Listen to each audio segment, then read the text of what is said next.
भारत माता की जय। अच्छा, जो आज का ये जो प्रोग्राम है बच्चों, ये हमने थोड़ी अवेयरमेंट के लिए रखा है और जिससे जानकारी आपको हासिल हो। हमारी जो मैम है ये भी आपको आपके स्कूल की जो आपको बताएंगी इस बारे में थोड़ा सा।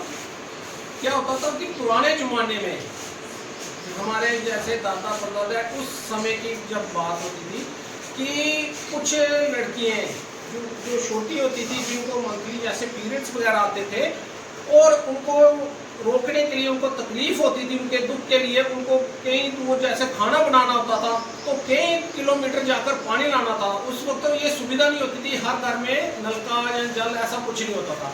तो बड़े बुजुर्गों ने उनकी सुविधा के लिए बोला था कि भैया आपने रसोई में नहीं जाना, ये कोई छूत की या ऐसी कोई बीमारी नहीं होती। आजकल सभी अवेयर हो रहे हैं इस शिक्षा को लेकर। और आज हम अपनी तरफ से जैसे मैं 10, 11, 12 ईयर्स के होते जाते हैं, हमारे शरीर के अंदर थोड़े थोड़े बदलाव आना शुरू हो होते हैं। बॉयज़ में भी होते हैं, गर्ल्स में भी होते हैं, ठीक है। तो वैसे ही एक बदलाव जो है ये होते क्यों हैं? क्योंकि हमारी बॉडी में हार्मोन्स जो हैं वो सिक्रीट होना शुरू हो जाते हैं। उन्हीं हार्मोन्स की वजह से हमारे अंदर, क्योंकि फीमेल हैं हम लोग, तो हमारे अंदर ओवरीज होती हैं, उन ओवरीज में एग्स होते हैं, ठीक है।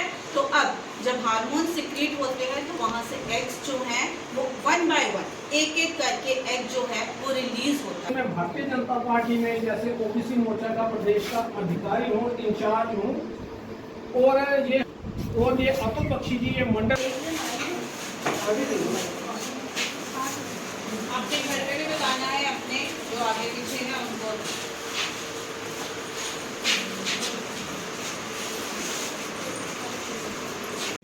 और यहाँ का स्टाफ जो है वो सारा मेरे साथ है, अपने केवल जी हैं, वेदपाल जी हैं, अब सब ने मिलकर आज यहाँ एक कैंप लगाया है। इसमें अवेयरनेस कैंप है जो बच्चियों को अवेयर करने के लिए।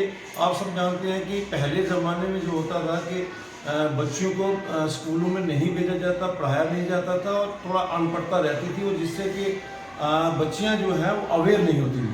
ब्रह्मजोत जी पहले आगे भी ये कभी स्टेशनरी के माध्यम से, कभी यूनिफॉर्म के माध्यम से और इस प्रकार काम करते हैं, सोशल काम भी करते हैं। तो मैं कहता हूँ इसी प्रकार करते रहेंगे। और जहाँ जहाँ कहीं दिक्कत आएगी, कहीं ज़रूरत पड़ती है किसी भी चीज़ की, किसी स्कूल में भी हम सब तत्पर हैं। और ख़ासकर हमारे ब्रह्मजोत सिद्धू जी हैं, इनका यही लक्ष्य है कि कहीं बच्चियों को पीछे ना रखा जाए, बच्चों को पढ़ाई में पूरा ध्यान दिया जाए। और आने वाले समय में कहीं किसी पैसे की वजह से या किसी चीज़ की वजह, हम कहते हैं कि आज का जो भारत है ये युवाओं का भारत है, पर हमारा मानना ये है कि जो कल का भारत होगा ये इन बच्चियों के ऊपर निर्भर करता है।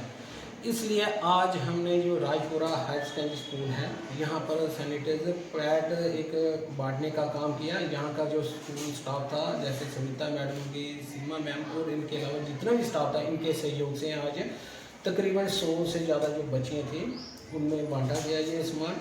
और इसके लिए जितने भी मैम ने उनको अच्छी तरह समझाया कि किस चीज़ के लिए हमने ये बांटा है और इसका क्या उद्देश्य है।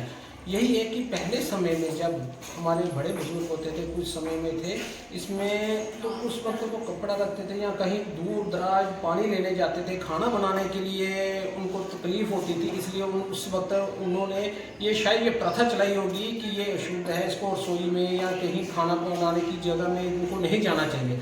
पर वो उनका अगर भाव था वो उनकी सुविधा के लिए था कि लड़कियां उस वक्त तकलीफ में होती हैं या आराम करने के लिए उन्होंने ये शायद बनाया होगा। पर आजकल उसके लिए और भी नई नई चीज़ें आ गई हैं।